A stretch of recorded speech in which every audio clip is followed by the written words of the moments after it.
এটা কি এটা কি সান্ডা? তা সান্ডা কি একটা প্রজাতি এটা?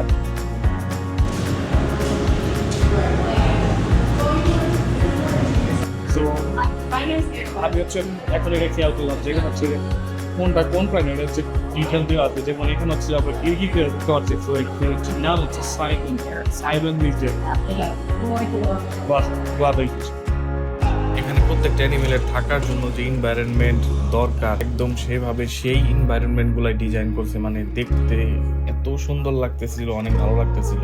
বিশেষ করে হচ্ছে সি ক্রিয়েচার গুলো, যেমন হচ্ছে সামুদ্রিক মাছ, সামুদ্রিক গাছ, সামুদ্রিক পাথর, সামুদ্রিক স্নেল। মনেই হবে না যে এটা কোনো অ্যাকোয়ারিয়াম, এটা হচ্ছে সামুদ্রিক শামুক মেবি। ওই যে দেখা যাচ্ছে এটা মানে স্টার ফিশ, এই যে হচ্ছে আর একটা স্টার ফিশ।